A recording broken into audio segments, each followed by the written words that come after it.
ബഹുമാനപ്പെട്ട ജില്ലാ collector Shrimati Anukumari IAS നിർവഹിക്കുകയാണ്. ഈ ചടങ്ങിലേക്ക് എത്തിച്ചേർന്ന മുഴുവൻ ആളുകളെയും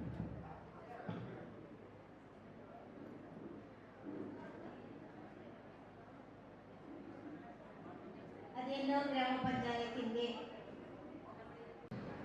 നമുക്ക് വളരെ സന്തോഷമായ ഒരു നിമിഷമാണ് നമ്മുടെ അരിയാനൂർ വില്ലേജ് ഓഫീസിന്റെ സ്മാർട്ട് വില്ലേജ് ഓഫീസിന്റെ ഉദ്ഘാടനം. അറ്റ് ദ സെയിം ടൈം വയനാട്ടിൽ സംഭവിച്ച ഒരു ദുരന്തം കൂടി നമുക്കിപ്പോൾ ബാധിക്കുന്നുണ്ട്. അതിന്റെ ഭാഗമായിട്ട് അത് ദുരന്തം അറ്റൻഡ് ചെയ്യാൻ വേണ്ടി നമ്മുടെ ബഹുമാനപ്പെട്ട റവന്യൂ മിനിസ്റ്ററിനെ വളരെ അർജന്റ് ബേസിസിൽ വയനാട്ടിലേക്ക് പോകേണ്ടി വന്നു. അതുകൊണ്ട് ബഹുമാനപ്പെട്ട മിനിസ്റ്ററിനെ ഈ മഹത്തായ പരിപാടിയിൽ പങ്കെടുക്കാൻ സാധിച്ചിട്ടില്ല.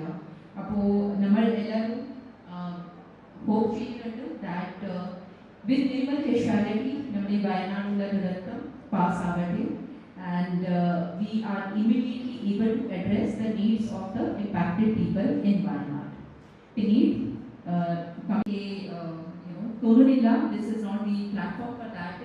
ഇന്നത്തെ ഈ മഹത്തായ പരിപാടിയിൽ നമ്മുടെ അരിയാനൂർ വില്ലേജ് ഓഫീസ് സ്റ്റാർട്ടായി കഴിഞ്ഞാൽ നമ്മുടെ ഈ പൗരന്മാരെ നല്ല രീതിയിലുള്ള എല്ലാ സർവീസസ് കിട്ടട്ടെ എന്ന് ആശംസിച്ചുകൊണ്ട് ഈ വില്ലേജ് ഓഫീസ് കൺസ്ട്രക്ഷനെ നിർബന്ധമുള്ള means the people who are associated with the village office construction അത് എല്ലാ ഓഫീഷ്യൽസിനെ എല്ലാ നമ്മുടെ പൊതുപ്രവർത്തകരായ എല്ലാ പൊളിറ്റീഷ്യൻസിനെ ഒന്നുകൂടി നന്ദി രേഖപ്പെടുത്തിയിട്ട് ഈ മഹത്തായ പരിപാടി നമ്മുടെ സ്മാർട്ട് വില്ലേജ് ഓഫീസ് ഉദ്ഘാടനമായിട്ട് പ്രഖ്യാപിച്ച് കൊണ്ട് എൻ്റെ വാക്ക് നിർത്തുന്നു. Thank you. നന്ദി, നമസ്കാരം.